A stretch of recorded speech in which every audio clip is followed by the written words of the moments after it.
Hi, and welcome to Finding Your Way Through Therapy. I'm your host, Steve Bisson. The goal of this podcast is to demystify therapy, what can happen in therapy, and the wide array of conversations you can have in therapy. I also talk to guests about therapy, their experience with therapy, and how psychology is present in many places in their lives. I also share personal stories. So please join me on this journey about therapy. Hi, and welcome to episode 82 of Finding Your Way Through Therapy, or the premiere episode of season 7. My name is Steve Bisson. If you haven't listened to episode 81 yet, please do so. Rachel Fletcher was the episode of the year. Just a great interview about recovery, and I really enjoyed talking about that. You can also go back to listen to the 12 Days of Christmas plus 2, which were great messages from people who have been on my podcast. But episode 82 will be with Jake Nichols and Pat Rice. We're going to talk about Jake Nichols first because Jake Nichols is a pharmacist in long-term recovery. He's just written a book called Unfit for Recovery, which has just been released. He's been working in the addiction field for over 12 years and as an advocate and resource for evidence-based treatment approaches and stigma reduction. He facilitates patient and parent support groups across the area in Massachusetts, and also just a great human being. I really liked talking to him prior to this interview, so I hope the interview goes well. And Pat Rice is going to be on this interview. Pat Rice has been on, 4 episodes before this. And Pat Rice is the one who recommended Jake, and they've known each other for a while and wonder if they're going to talk about that relationship. Jake Nichols' book, again, is Unfit for Recovery, just released, so can't wait to talk about that. And here is the interview. Well, hi, and welcome to the premiere episode of season 7. I can't believe I got to season 7 of Finding Your Way Through Therapy. I am Steve Bisson. This is also YouTube channel episode 19. I know you're going to recognize one of the faces, if he moves his finger, of course. Pat Rice. One of the things that I want to say about Pat Rice, most download episode ever. I think you heard it a couple of weeks ago on my podcast. Pat, you're number one on several seasons, but you're ultimately number one for the last 7 seasons. So there's 2 ways of thinking about it. Congratulations. And there's a lot of pressure on you. Depending on how you want to look at it, it's always a balance. I experienced neither, actually. It's just nice to know that some of the stuff that we're all interested in, others are as well. Yeah. That's a gratifying thing. It's very gratifying. And as usual, Pat brings in a wonderful guest.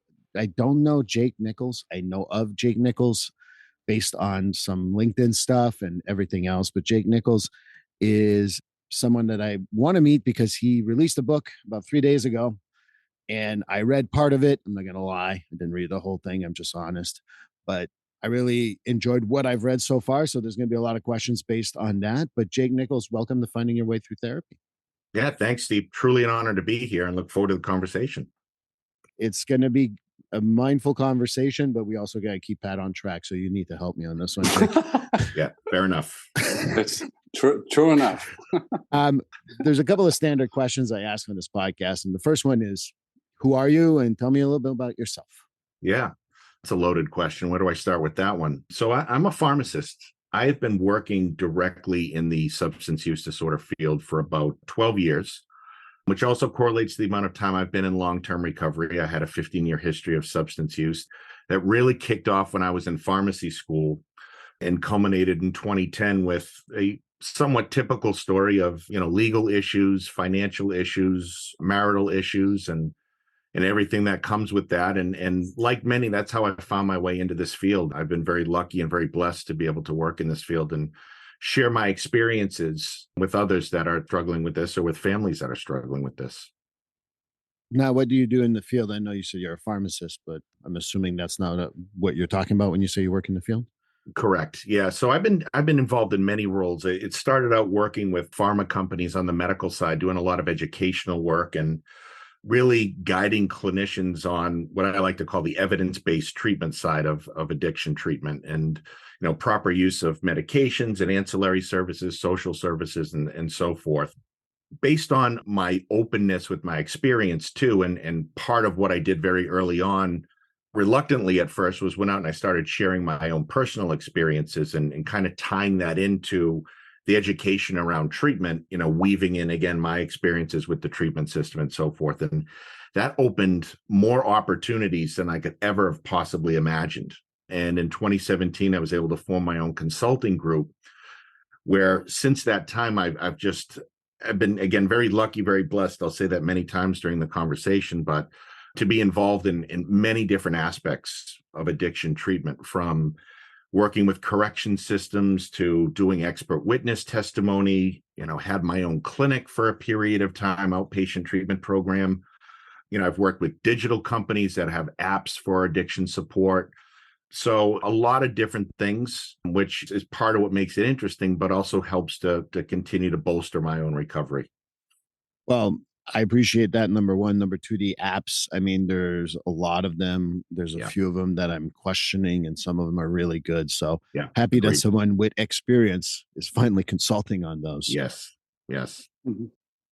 Pat, what do you know about Jake, about this beginning of the process, as consulting, his 15 years of recovery and stuff like that?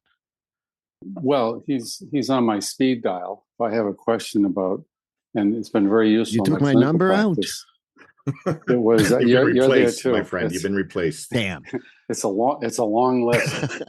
If we need all the help we can get in this field, but it's he came across my desk. I forget how, and he reminded me of this, and I forgot him when we were talking about the book and all of this one night over dinner, as I recall, and I said, "Geez, how do we meet?" And he said, "You sought me out." It was true, which is pretty rare. I forget how, it's through the grapevine you hear about someone, and he said that apparently I reached out and said, it may be good to have a conversation. Being a recovering clinician myself, and when he was starting his path, and so that's how it began. I kind of became a mentor, really, and it's continued right straight through. And as Yoda told Obi-Wan when they both were on the other side of it, there is a joyous pain of being a mentor, is that pretty soon you sit there and you watch your mentees eclipse you, which is joyful. And if it bothers you at all, you got some more work to do yourself. But for me, he's a really, really smart guy who cares. He's been all over this country at conferences and whatever. He will go anywhere to talk to people. He'll go anywhere to talk to pharmacists. Yeah. And he's done that. And frankly, as we all know, I worked in a hospital system for a long time, is that the doctors don't know much about medicine. My first call was always to Colleen, who was the chief pharmacist in the hospital, because she knew everything about the meds. And when we got into the opiates and the buprenorphine, I know we were involved in the groundwork of the buprenorphine stuff. He became a tremendous resource. And I really would check in all of the time just to see where he's been, what continent he's been on, talking about what he knows. And so he has this indefatigable kind of energy to just go, kind of like the other guy I'm looking at on the screen. We do what we do because the work is meaningful to us at a very deep level, but also there's so much of it. There's so much need for it. So that's how I recall it, kind of, and it's just evolved into this wonderful friendship now. So, what I find always fascinating, Pat, is that you have a story for everyone you've ever met. And no, but that's a tribute, because sometimes I go like, the hell I meet Pat, huh? I always forget. Well, he had to remind me. Yeah. Just but and the story kind of fell into place. At your ripe age of 62, 63, we can understand the memory has been affecting you. Yes. You get a pass. Hey, well, I will be 75 in March, on St. Patrick's Day. So, I wasn't going to say that. I was just. I know, but hey, it's as my guides have told me, they had a hard time keeping me alive for a lot of that period of time. So it's, again, every day is a blessing in the greatest Buddhist senses, that you wake up and what can I do today? And I just would like to say that you somehow put this whole thing on my calendar, Steve. You sent me something, put it on my calendar. I don't know anything about this. All I had to do when I brought it up, started one on my calendar, I went and it popped right into this. I am getting so good at this podcast thing. It's unbelievable. I'm in your mind. I'm in your email. I'm everywhere. Yeah. It's just everywhere. You are a maven. Yeah. There's no doubt about it. But so I am honored to be witness. As I said, it was a selfish thing to be a part of this, is that I get to hear the podcast first. I like to think that despite the book being out for a couple of days now, I will be one of the first interviews, and I take that as a great honor. So I do appreciate it. Yeah, it's my honor. Pat has always been open about his Mhm. treatment stuff. He's been in Yeah, treatment several times. He's shared that on the podcast. But I want to ask you, Jay, because this is a standard question because it's finding your way through therapy, right? So sure. have you ever been in treatment? I'm assuming so, but let's Yeah. talk about it basically. Yeah, therapy was a part of my life very early on. I started struggling with depression and anxiety 17, 18. And again, it was no surprise to my family, very long and very deep roots in our family with behavioral health issues and addiction issues. And I saw a therapist very early on, early through college and for many years, and was medicated at the time. And then as that age tends to evolve and you think you're indestructible and my substance use takes off, I kind of got away from it. And it wasn't until I went into treatment in 2010 where therapy became a cornerstone, really the foundation of my recovery. When I met Pat, and just to tell you how it happened, I had a family friend who was in treatment, who was a patient of Pat's, and he had mentioned to Pat that he had a friend who was struggling and looking for help. And as Pat said, it's not something he normally did, but one day my phone rang and it was this guy who just introduced himself as a therapist at our local hospital here in Natick. And he said, I heard you need some help and you'd love to come see me. I'd be happy to chat with you. And I said, well, I don't have any money right now. I'm really not interested in therapy. He says, I don't want your money. I just, let's come and have a chat. And that really kind of kicked things off between us. I mean, putting aside his personal experiences, because that's not something he shared with me early on, we just clicked. I've always called Pat my Yoda of recovery, as he kind of alluded to. And to call him a therapist doesn't quite do it justice. He's a guide. And the most effective thing about Pat in my experience has been his ability to listen, his ability to process and to get you to kind of arrive at those conclusions and do the work that you have to do to get where you need to be. And the book is a great example of that. His guidance with this, especially early on, was a huge part of it. So I'm jaded when it comes to addiction and substance use treatment. I think everybody should at least be evaluated and participate in therapy early on because we all have issues. We all have things that contribute to our substance use and perpetuate it. It's one of those things that kind of makes my skin crawl when I hear a clinician say, well, I don't think the patient needs therapy, or I haven't approached that discussion with the patient. I feel we're doing them a disservice if at least we don't offer that and explore it. Well, if you ask me, there's a couple of things. We all need therapy. We don't all need weekly therapy, but we all need therapy. That's one of my views of therapy. Number two, I think we're all addicted to something. I think we have behavioral addiction. Some people say some addictions are good, like working out and stuff like that.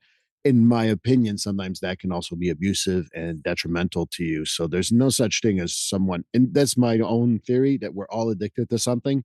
Some of it a little better than others, obviously, but want to make sure that we're on the same page on that. If I find it also interesting when I hear clinicians like, "Oh, I didn't screen them for substance use." Why? I scream everyone for substance use, whether they say it or not. I don't care. You start there. I've taught a generation of students and whatever, and say it every day, is that you start the one thing that'll explain everything when you're dealing with someone the first time. You rule that out because the one thing that'll explain everything is some kind of substance use. There is no mental illness. It's substance use and the sequelae of it, poor nutrition, sleep deprivation. It can't mimic. It mimics virtually every psychiatric disorder, personality and organic. So you start there. And it's remarkable just how much people seek, like Jake did, and many of us, is you seek medication. The first time you use a drug that will eventually become a problem, it seems like magic. Well, this is amazing. Well, the old, if it seems too good to be true, it is. But I think it really is important when I was trained in a system, that chemical dependency program, treatment program, where two diagnoses were given. And this was part of the mentor that I had. You started out with some kind of substance use disorder or polysubstance use or something, and then unresolved grief. Mm-hmm. And because it's all grief work, is that you postpone, even the healthy addictions, quote unquote, the healthy addictions that working out and stuff, ultra marathoners. Listen, I ran a marathon yesterday. I'm going to do 50 more starting tomorrow. And well, that's going to be a distraction from something. That's the Forrest Gump syndrome. run, Forrest, run. Well, eventually he stopped running and went back and grieved Jenny. That's what we do. And as I've said this many times, probably every podcast, Steve, is that we're not supposed to put the bumper sticker on the car that says, take my advice. I'm not using it. Yeah, right. So everybody, I know everybody here is authentic and that we believe in what we do. And we've also seen the benefits of it, which I think gives us authenticity. If we're taking your own advice, we know what it's like. I bought several copies of Steve's book, and it's a perfect read because it's a nugget. You can pick it up at any time. You can bounce around, and it has all those little pieces of wisdom, kind of like Living Sober, that famous book in AA, which just has all of the nuts and bolts that people need when they're contemplating this process. It really demystifies it, and it's not an easy thing to demystify. So, yeah. And there's a couple of things because I want to talk about your book, but one of the things I want to tap into the pharmacist in you because from my perspective, when my clients ask me questions in regards to substances or even like mental health, having a medication, I'm like, there's pros and cons. If you think this is going to be your savior, that this is going to be what saves you because you're taking medication, then I don't recommend medication. Yeah, agreed. And I don't know how you approach it, Jake, but I wanted to hear your view. I know I obviously want to hear Pat's view, but start with you, Jake, because I see it as therapy when medication works. Medication only doesn't work. Therapy sometimes can work on its own, but medication can help the process. Yeah. Yeah, I think my views have evolved on it. I mean, coming out of pharmacy school where you're taught there's a medication for every sort of ailment, whether it's behavioral or medical, kind of sets the stage for your opinions on medication treatment. And again, as time has gone on and my own personal experiences and primarily working in the behavioral and addiction field, it's a tool. It's a tool just like many other tools we have in our toolbox. And one of the things that frustrates me for clinicians in this field is it seems like we almost have siloed approaches. People like you kind of laid out, Steve, may just solely believe in therapy or one approach to treatment, where others just solely use medication, which rarely works. So again, I've really evolved my views on that. As you said very, very well, there are pros and cons to medications. Medications alter the body. And most of the time that's for the positive, for a therapeutic effect we're seeking. But there are drawbacks. There are side effects to every medication. Medications don't always work, especially when we're talking about behavioral health medications. So we may have to cycle through multiple ones to find ones that work for us. So anytime I'm talking to a parent, a patient, especially I try to set expectations around that it's a tool. And without you doing the work and seeking the guidance of those that have been down the path before us or have engaged with multiple folks like us that have struggled, the likelihood of you being successful in the end is reduced. Right. I like how you put that, but I want to turn to Pat and hear your opinion on that because I think that we're on the same page, obviously. So, well, certainly in the addiction field, the dual diagnosis field, it's been controversial because a lot of mislabeling where benzodiazepines and other sedative hypnotic drugs have been labeled antidepressants, and they can have an addictive history as well. The thing that I have been, to this day, I've been at this 30 some odd years, and to this day is that the people that pull the prescription pad out and write the medication don't really know what it's doing. They get their information from companies or from colleagues or whatever, but since we know barely 20% of how the brain actually works, and most of these treat brain in some way, I do a lot of research myself, and I try to explain patients. And it's rare that I find a patient that has actually heard this before when I say, well, an SSRI like Prozac or Zoloft or Lexapro or whatever, commonly used, prescribed by a lot of internists and OBGYNs and whatever, people who do internal medicine essentially, very commonly done, and they have a good effect on a lot of things. But they're, as Jake said, they're not a cure-all. And what I basically tell people, this is something that if it works for you, it makes you available for the treatment. It's not a cure for it. It'd be nice to just take a pill, but what an SSRI does is it slows down a hypervigilant response a little bit, and it encourages your body to make serotonin in the gut, and so that it balances out what you have in your brain, which is a norepinephrine and serotonin imbalance. the norepinephrine is winning, and that is the brain's adrenaline. So you're hypervigilant and everything. And the other piece is I always work on sleep and nutrition because those things contribute to it, can actually be the cause of it. And people who are anxious and depressed and whatever often don't eat. I had one fellow once that was fairly newly sober, and he did get sober, but he was a contractor. And I saw him after a treatment, and he was pretty stable. And I saw him 3 or 4 weeks later after he had gone back into work. And he was like the most manic person I've ever seen. He couldn't even sit still. And so I just go right to the head. Do you sleep? Well, I've been having a hard time. And so what do you eat every day? Basically, he rode around in his truck and he had a whole bag of Reese's peanut butter cups and a case of Pepsi every day.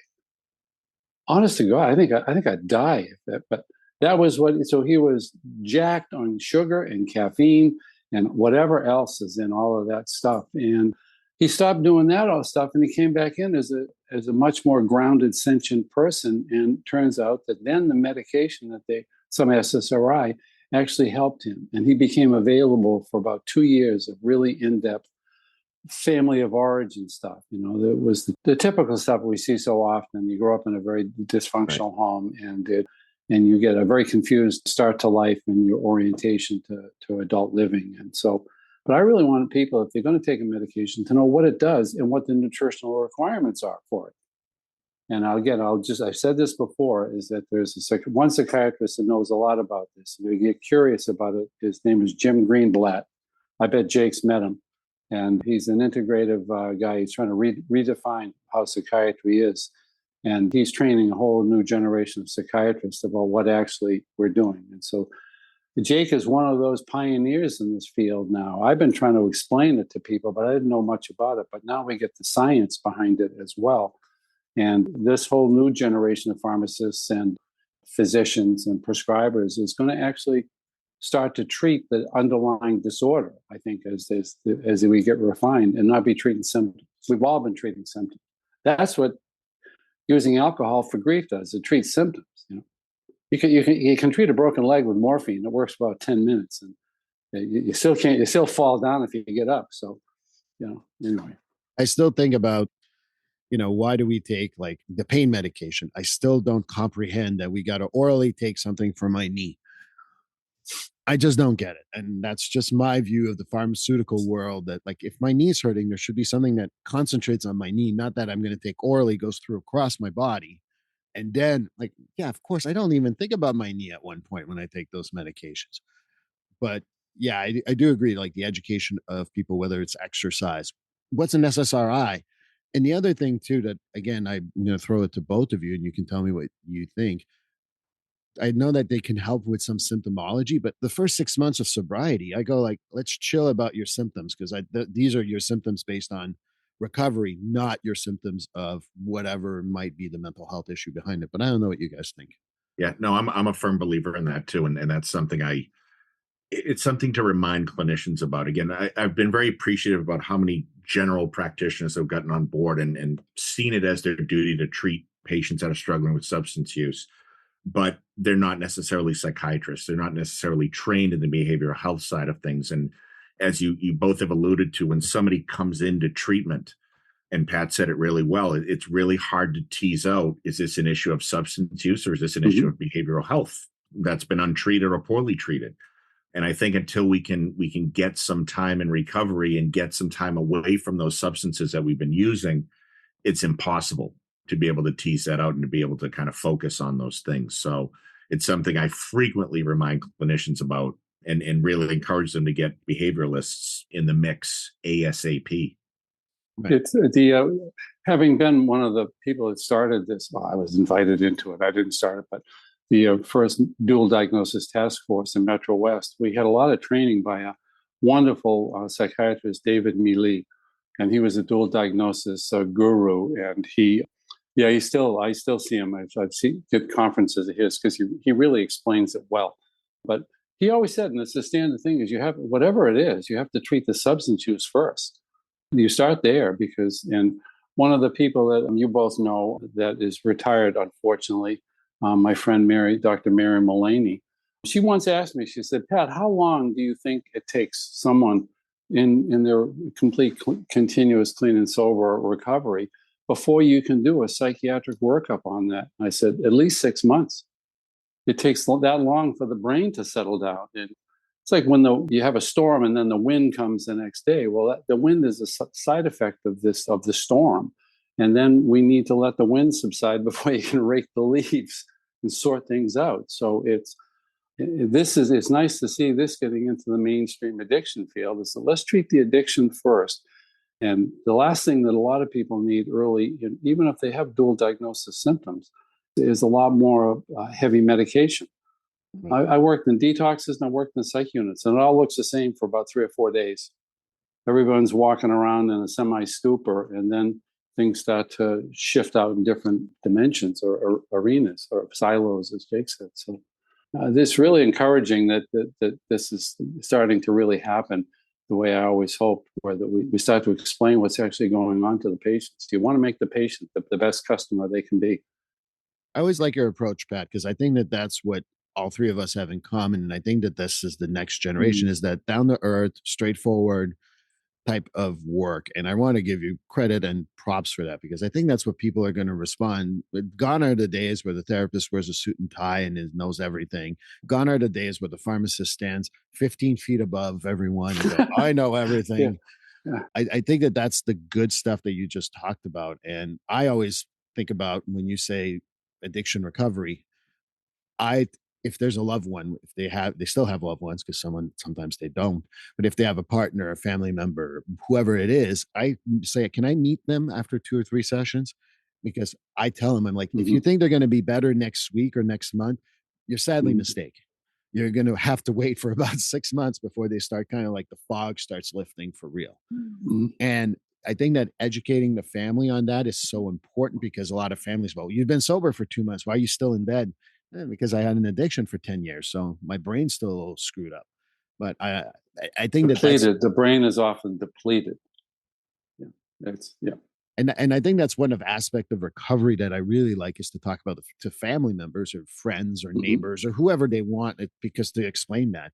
But, I'm going to throw this to Jake. What other aspects of recovery are important to help people achieve the long-term recovery they want? Yeah. I mean, without question, and this is a big theme in the book, is support network. I've been very lucky to have an incredible support network from the get-go. It truly is what makes all the difference. And also being a scientist, a healthcare provider at heart, when I entered recovery, I started doing kind of an informal study of talking to people who had achieved recovery and seeing what the common threads were. And there were 2 in my mind. One is that they acknowledged the work that was ahead of them, and they put their head down and they went at it and did the work that was necessary to get there. And 2, just as important, was their support network. And that goes beyond clinicians. The clinicians are an essential part of it, especially at the beginning. But having a group of folks around you that you can turn to when you're struggling and you feel comfortable having those conversations with them. But just as importantly, having a group of people that will call you out when they suspect something. And I don't want to use the word suspect, but, something is off. Something is going on. Are you okay? I'm concerned. What can I do to help? Right. And being comfortable with that group to be able to say, okay, yeah, I am struggling. And here's what's going on. So to me, that is, an absolutely essential part of it. And, if I could add one more piece to that, it's service. I think we're all, I won't say required, but I think it's incumbent upon us to share our strength, hope, and love, as we like to say, and show others that it is possible to beat this, that it is possible to thrive. It's possible to come back from this. It's possible to be fulfilled professionally and personally. And again, it seems like it's impossible at the beginning. And again, being a clinician, I can understand that. Having gone through it, I can understand it. Your brain is telling you it's impossible.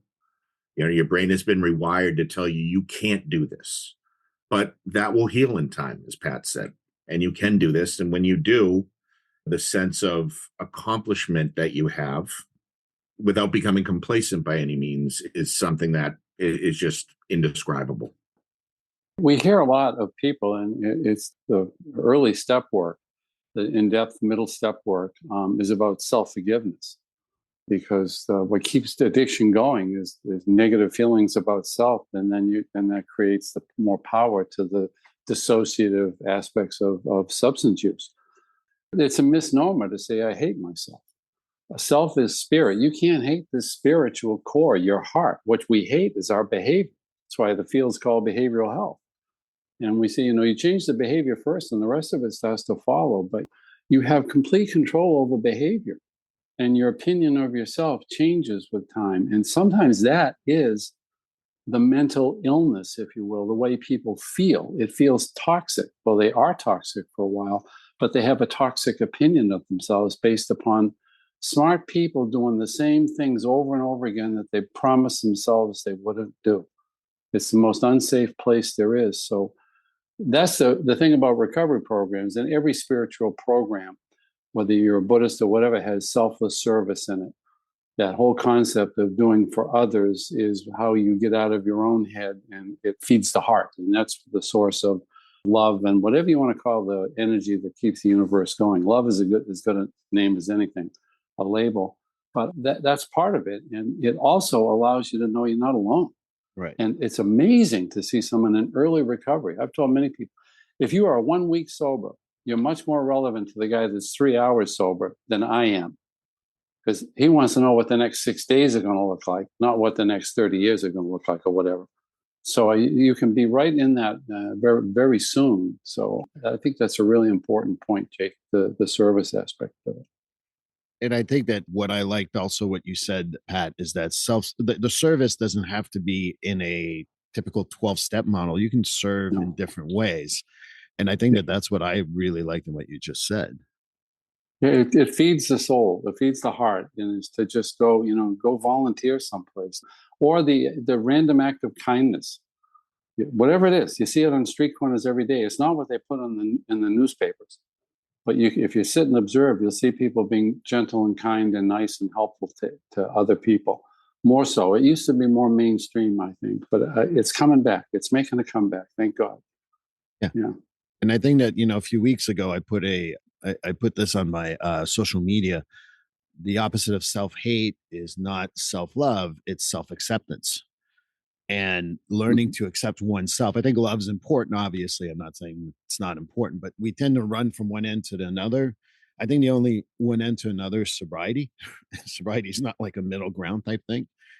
Mm-hmm. But I think that learning to accept ourselves, you said self-forgiveness. I want to add self-acceptance because it is what it is. I did what I did. I only have today.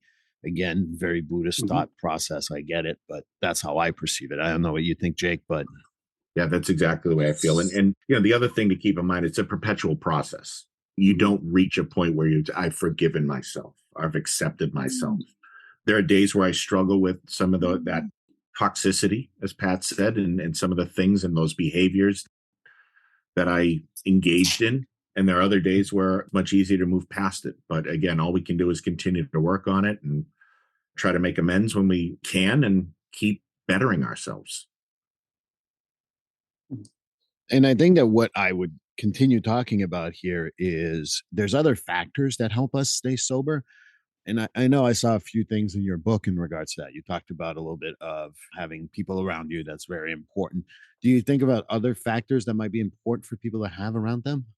Yeah, again, I think a sense of or being able to self-reflect on a regular basis. You hear this a lot again in 12-step. And to be clear, I'm not a diehard 12-step guy, and it was very useful to me. But as we say, I've kind of taken what I've needed and left the rest. And but one of the things I got from that was the first thing I do every morning is wake up and I reflect on where I'm at. I remind myself where I've come from. I assess how I am that day and define what I need to do to stay on that path. And that could be anything from being with my kids to traveling somewhere and discussing my own experiences, or just talking to somebody that's struggling. It could be a variety of different things. But one of the things I talk about when I speak more so, and a little bit in the book, is developing your own recovery recipe. Recovery is not a one-size-fits-all process. And that's just as important of a statement to clinicians as it is to patients, to families. And like you said, Steve, the fact that, in 2 weeks, you're not going to be just up and running and everything is going to be great after you enter treatment. It's a long-term process, and everybody is able to I guess, achieve certain milestones at different times. So, I've developed my own recovery recipe over the years, which involves the service aspect. It involves working in the field. It involves keeping myself open and accessible to others that may want to seek me out for advice or guidance. And for me, there are other more personal aspects too, to, basically staying true to myself. Right. One of the things that, was very pervasive in my substance use history was lying and dishonesty. And it was one of the things that I promised myself early on that I would leave behind. So adhering to that, no matter how painful it may be, is really a personal marker for me as to how well I'm doing, in my recovery, how easily I'm able to do that. So, there's a lot of pieces to it. And again, it's very individualized, it's very personalized. But again, every day is a process where I wake up and I define what pieces of that recipe I need today to stay on that path. What about you, Pat? Yeah, I would agree. The early morning, I interview people all of the time because I do a lot of evaluations, and people, a full immersion in 12-step recovery works for some people. It doesn't really work for others. It's always a smorgasbord. Smorgasbord. It's hard. It's a buffet. You're up early, Pat. I'm not. This is early. Yeah. I'm supposed to be the one having trouble talking. That's all, folks. But it's that buffet aspect, and some of it, well, I don't like these and I don't like that. I'm allergic to this.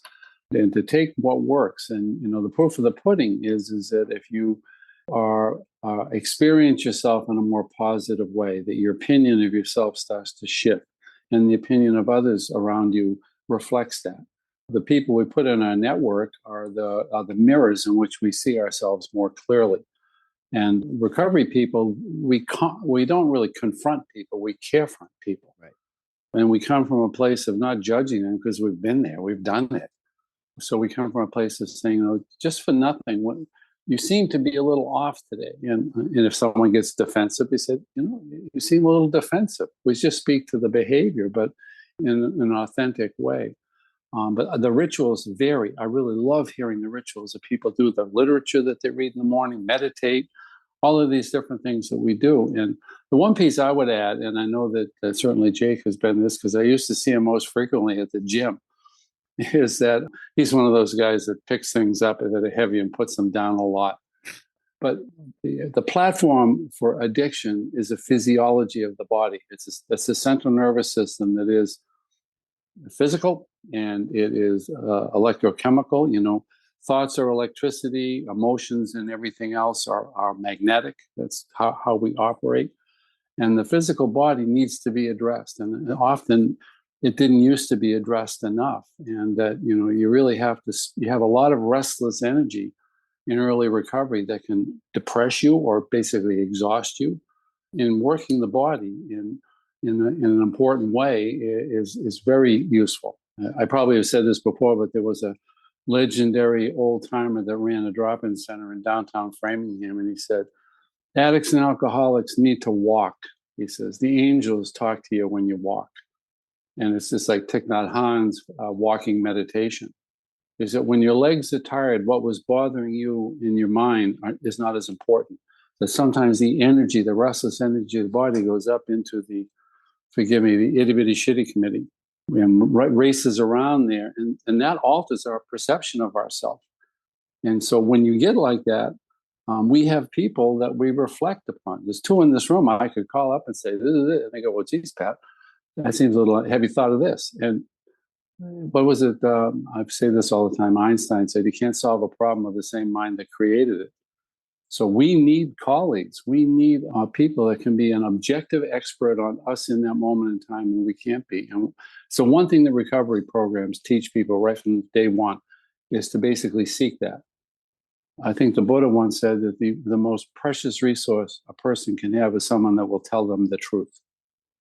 It's a resource you're supposed to guard with all your being. Yeah. And I think just a kind of an ad there that, the gym for me it checked multiple boxes.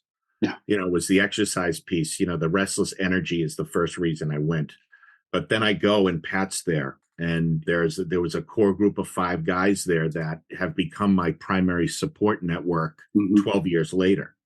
There was that social aspect to it as well. And that became a huge, huge part of my early recovery and my continued recovery for that matter. COVID closed it down. I missed the guys. It was a Saturday afternoon. It was like an AA meeting there, frankly. It was, Yeah.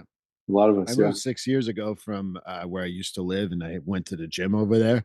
6 years later, people still go like, "Hey, you're not coming to our gym anymore." Oh, I moved. I got something closer, and they still remember you. And there's a camaraderie that you don't get somewhere else. And yeah, then I just want to go. I don't want to go too far down in the Buddhist thought process, but one of my favorite quotes of Thich Nhat Hanh is, "The way out is in." And when you're doing the sobriety stuff and you're past that 6-month mark, I say, look, you're not going to solve it out here. You're going to solve it in here. So that's how you're going to get out of it.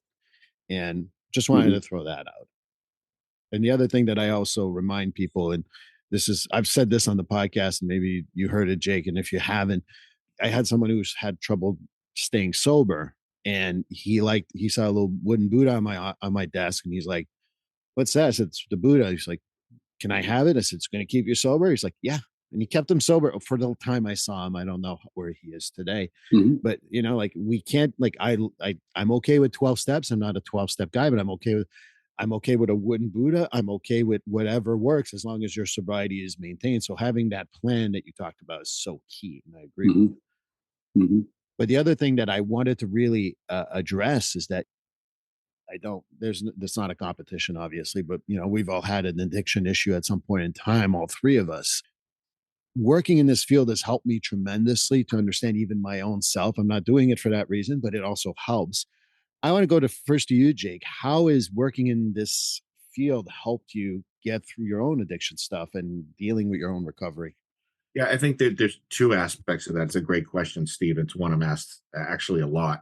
The first is almost kind of like the reflection you get when you first go to meetings. If you're into the 12-step thing, it normalizes what you went through to some degree. And for me, being a pharmacist, being somebody who is well respected in the profession and well known, when my issues came to light, I felt like I was the lowest form of low.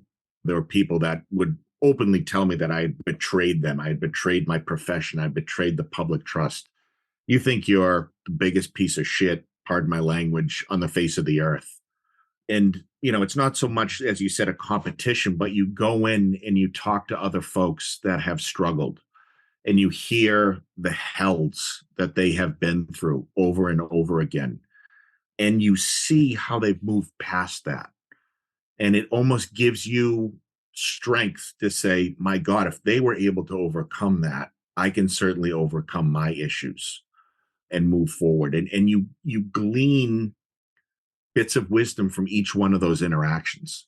So first and foremost, it's engaging with other people that have been down the same road. And it's hearing how they've been able to not only achieve recovery, but maintain it. And that's, again, one of the big themes of my book is everything you need to be successful here and get past your own issues, whether it's addiction or other struggles, is out there. You just need to talk to people. You just need to read. You just need to do the work. Because my recovery and my recovery recipe is an amalgam of all the wisdom I've pulled from all the people that I've interacted with over the past 12 years. And it's almost like this big pile of mud where I'm continuously just throwing pieces at it to make it bigger. And that's something I'll do literally until the day I die. So that's a big part of it. The other part of it is to see the progression of how we're doing in this field. And that's a big part of how much of a resource I can be. Like Pat said, in the short time I've been working in this field, I've seen a lot of changes for the better. Again, as we talked about, kind of looking at the whole patient approach. It's not just medication. It's not just therapy. It is the social determinants of health that we need to address. It's the nutrition. It's the spirituality. It's whatever it is that we need to look at on the whole to get this person to a place where they're able to do that work on their own, be comfortable with it. The attitude around the use of medications, when we talk about opioid use disorder. Again, when I started working in this field 12 years ago, there were literally two camps. There were the abstinence guys, and there were the people that believed in MAT, or medication for addiction treatment. Now we've come together and kind of found a lot of common ground. again, I'm all for whatever approach works, get you there. But the fact that we have medications that will keep people alive and prevent people from dying and we're not using them, especially early on, is mind baffling to me as a clinician. But I've seen a lot of acceptance of that. The use of harm reduction, the use of all these other strategies to meet people where they're at. And that's also been an evolution on my part. If you asked me 12 years ago what I thought about having a safe injection facility or putting Narcan or naloxone into the hands of everybody, I would say, no, that's enabling drug use. That's crazy. Why would we even consider that? The numbers speak for themselves. We haven't made much traction in the time that I've been working in this field, and it looks like it's going to continue to get worse. We need to do that. So again, long story short, it's really keeping my finger on the pulse of things. And again, that bolsters my recovery because it tells me there's hope. There's a lot of those attitudes and that negativity I saw early on towards people that are struggling with substance use has dissipated, and stigma has been reduced. We still got a long way to go, but we've made some great progress. And I think the other thing, before I ask Pat to go on, to me, like, the education piece is so important, because 20 years ago, you told me what I thought about MAT. I was in the camp of sobriety. Yeah. And when I got into MAT, I'm like, okay, MAT works. And then I realized I don't have to choose a camp. And being able to say, well, the other thing too that I always remind myself is that when I consult with Pat, or I consult with, I haven't yet, Jake, but I feel we're going to consult.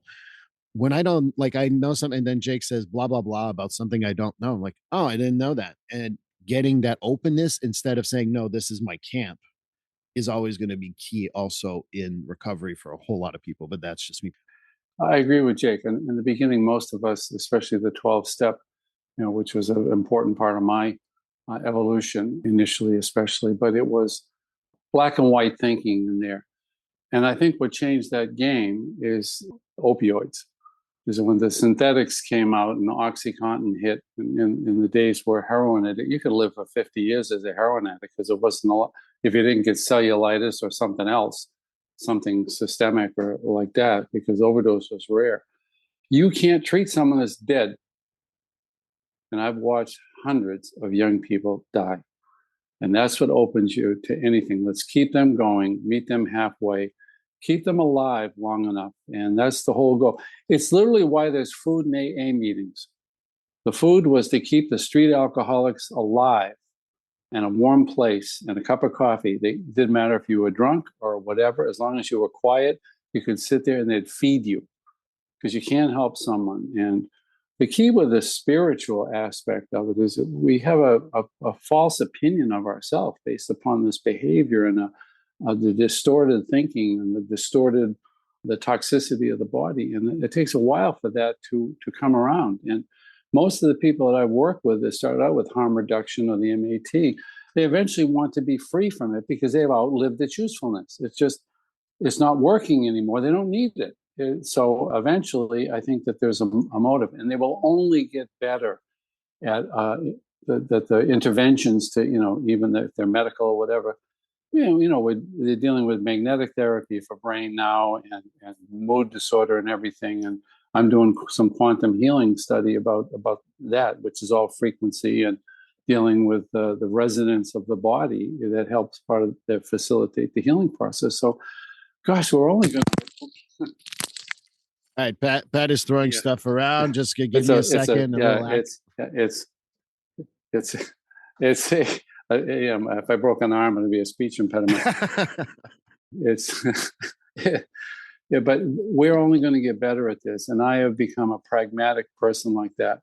There's a heartbeat, there's hope. And what we do in the whole field, including the community recovery, is that we try to light the pilot light. We share experience, strength, and hope.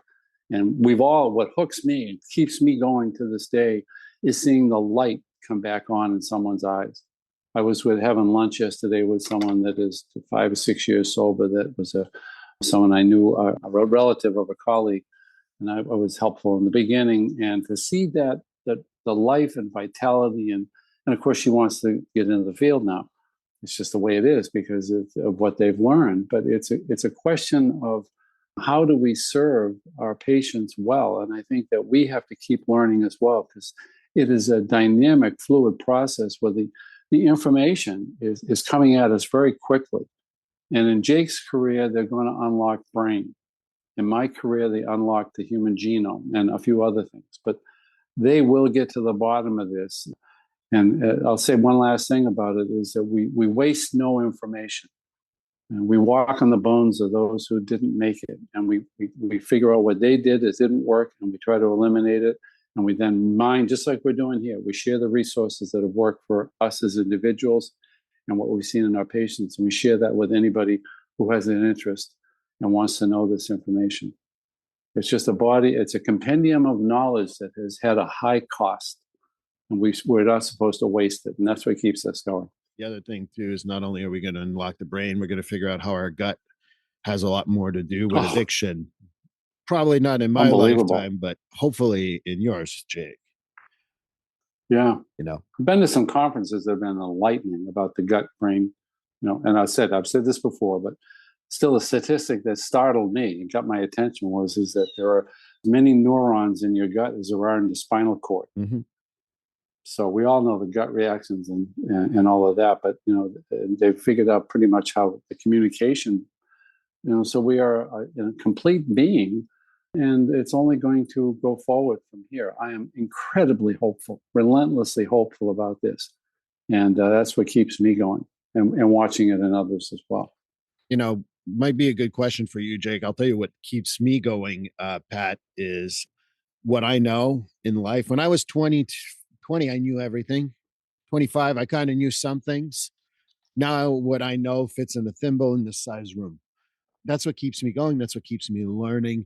I do get entrenched sometimes, and it pushes me to think differently. So I really appreciate that. But what about you, Jake? What we just talked about how we learn different things. I think it's two things for me. I mean, Pat said it best. It's when you provide some guidance to somebody and you see that light come on at some point and you hear they're successful. I'll tell you a quick story. I do a lot of facilitating of parent support groups of a group called Learn to Cope here in Massachusetts. Mm-hmm. Amazing group of people. Great group. Yeah, and I hadn't spoken in a while. I spoke a few weeks ago, and there was a woman on who came on, and after I finished said, I don't know if you remember me, but I asked you to meet my son for lunch about 6 years ago. And I have a vague memory of it. I remember it was in Worcester. You remember where we met? And I said, "Oh yeah, that's right. How's he doing?" She said, "Well, he's been in recovery for about 5 years now." And I get very emotional. Didn't expect that, but I got very emotional because, and Pat and I have talked about this a lot. Sometimes you wonder if you're getting through. Mm-hmm. Sometimes you really want somebody, and I'm not there to give advice. Again, I take it as Pat takes it. I'm there to provide my experience and what's worked for me, and you tell me your situation. I'll make some suggestions. If you want to take it, great. But to hear that somebody did do that and has been able to achieve that was unexpectedly emotional for me. So that's a big part of it. The second part of it for me is I still have a lot of work to do. And whether this is right or wrong, I left a tremendous path of destruction in my wake. Financially, relationship-wise, I have a lot of catching up to do. And that's primarily for my kids. I have 2 boys, 10 and 13, amazing kids that are the cornerstone of what keeps me on this path. And there's a lot I want to do for them that I wasn't able to do as a kid, and that I feel that they deserve because they're good kids. They work hard. They have an incredible mother, and she definitely keeps them more on the straight and narrow path than I do. But it's a very good dynamic, a very good balance. But yeah, I still feel like I have a lot of work to do. And I can't tell you a day since I've entered recovery where I've got up and I've questioned whether or not I want to stay on this path and continue to do these things. Mm-hmm. And I know you talk about your family in the book. So how about you share a little bit about your book? Where can we find it and stuff like that? Because again, having a conversation with Pat, an hour goes by really, really fast. And I just realized that we're getting close to that. So I want to really hear more about your book. Where can we find it and stuff like that? Yeah. So the interesting thing is that the book is really almost a 10-year process. I said it was 2, and then that's what it took me to actually write it. But just a quick story. I was very early in my recovery, and I had taken a job at the pharmaceutical company where I was traveling a lot. And sitting on planes, I said, I need to put some of this on paper. And, I was in what they refer to as the pink cloud phase, where I was, I had some traction in my recovery. I wanted to share everything with the world. And I mean, I literally banged out 50 pages of Microsoft Word document just from flights. And I went in and I sat down with Pat, because this is when I was seeing him regularly in my early treatment. And I was telling him about this, and he let me go, and he finished. And he said, look, if there's one thing that you ever listen to me about, I ask it to be this. I said, what's that? He says, wait until you have 10 years under your belt to finish this book. And I said, I began to question why. And he said, you'll understand when you get there. And I can't say how much that was true. I had a unfortunate series of events in late 2020, lost my job, ended a long-term relationship engagement. We're in the middle of COVID. And I just kind of reflected and said, now's the time. And, that 10 years had passed, and I just was in a place where it was just felt so right to really start this process again. And it started as really a self-exploration. So how did I get here? What was the series of events, and, what was predetermined, and, what was environment? And it really was a very selfish undertaking, if I could say that from the beginning. And it really evolved into something more than that. And it's certainly my story, from beginning to end, and how all those factors kind of contributed to it. But it also, from somebody on the outside looking into it, I hope that they can see that continuing to get up every time you fall is a big part of this. That support network is a very big part of this, and that life is hard. And, ultimately, we do live in a world that's unfit for recovery, and we have to do the work to make sure we stay on that path, and we keep ourselves fit for recovery. So it ended as kind of that. It ended as, here's what I've done, and here's what I've learned. And I hope some of you can take some of this away, and apply it to your own situation. And again, regardless of whether it's addiction or any other struggle, you keep fighting, it will pay off. It will. I need to. So the name of the book is Unfit for Recovery. What's the rest of it? Is there like a little thing, another tag under? It's living in a world that, oh gosh, you had to ask me that. But I think it's on the cover. But yeah, what, I like that. And there's, I remember you telling me there's two meanings to Unfit for Recovery. So yeah. The first was, again, as I alluded to, we ultimately live in a world that's unfit for recovery. But as I was going through this, and the initial thought was, am I somebody who's fit for recovery? I began to think I was unfit for recovery, because, even after 10 years of continuous sobriety, I found myself in a situation where I was very close to returning to those behaviors. And it made me start to question whether or not I had done the right things on that course to be able to maintain this. And it just hit me. It's fighting recovery in an unforgiving world. Mm-hmm. Well, I didn't want to put you on the spot, but yeah, that wasn't my goal here. This is not hard copy or anything like that. So where can we find the book? Because I think that's going to be the important part. Because book's available on Amazon.com. It's in also the Kindle format as well. And I'll be doing an audiobook hopefully within the next few months. So. And I'll be linking all that to the show notes so people can go to get your book on Amazon. That would be great. Pat, anything you want to add? It's a lot, but I'll keep it short. The one thing I can say is that we in this field, our job is to remember that we teach most what we need to learn. And, I've said many a time that we go to school to figure out how smart people like us can end up as distracted and distorted and off track as we became.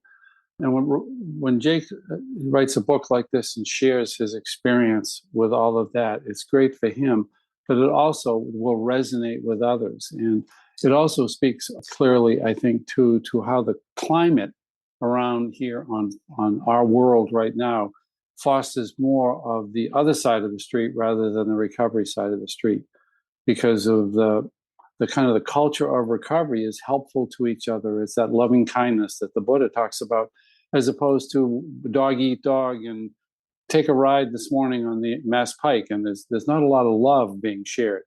And that's kind of the culture, at least in Eastern Massachusetts. So hopefully these are the grassroots moments where this sets a little fire and gets its traction. and inspires other people to their own recovery, but also just to be easier and gentler and taking care of themselves and helping others. That's the message we all have. It's specifically, in this case, to behavioral health and addiction. But we as a culture, we as a society, we as a humanity have got to become more of a community, a helpful community. And I stay, again, relentlessly optimistic that that's going to happen, that there is a new consciousness emerging now, because it needs to happen. We need to save ourselves and save the planet, and for future generations, for your grandchildren's children. But it starts here. It starts one person at a time. And with three people like this, that the connections are intimate, that we've known, we know a lot about what we've done ourselves and how we've helped others, and we'll share it with anybody, because there's just so much need for it. And writing a book is no mean feat, and I have a tremendous amount of respect for it. And I'm always amazed when someone actually listens to me. That's well, I fought you. I know. Yeah. Well, the outstanding characteristic of that addiction is defiance. Yeah. That was determined years and years ago. And so you can channel that defiance into not doing the things that are harmful, and the defiance, and I'm going to finish this damn book. I'm going to do it. And it gets to a fatigue factor about halfway through a book. And so, and you wrote how many, 10 times more pages than are in the book, probably? Yeah. It ended up trimming down about 25,000 words from the original. Yeah. Yeah. No, that's typical. So, but well done. I think we're going to all find out that the timing of this for the new year, this new year particularly, is going to be really relevant. Yeah. So, yeah, I hope so. And I'm going to finish on a couple of things. First of all, having written a book myself, the process of writing the book is the easy part, in my opinion. I don't know if you agree, Jake. Writing the stuff was easy. It's the other part that's hard. That's what I tell people. And then I want to piggyback on what Pat said, because one of the things that I remind myself, and sometimes remind to clients, friends, or whatever, no one gets out of here alive. Might as well be nice to each other. I mean, I'm not going to live forever. No one's going to live forever. I've been told that's dark. I say I'm realistic, but right. Mm-hmm. So with you being alive right now, please go get Jake's book, Unfit for Recovery, out now on Amazon. I'm going to link it to the show notes. But thank you, Jake, and thank you, Pat, for being on the show. Thanks so much, Steve. Thanks, Pat. Yeah, thank you, fellas. It's been an absolute pleasure and fun, as it always is. And we should do this again, maybe dinner sometime soon. That would be fun. So thanks again for your skill, Steve, in doing all of this. You make it really easy to be a part of this. And I know that's not easy. I drop mic right now. That's a compliment. I'm taking it. I'm running. Well, this concludes episode 82 of Finding Your Way Through Therapy. Jake Nichols, thanks so much. Go get his book, Unfit for Recovery, available at Amazon and other places. Please look at the link in the show notes. And Pat Rice, as usual, just a great contributor. And I know I'm going to have Pat back soon enough. Episode 83 will be with Amy Timer.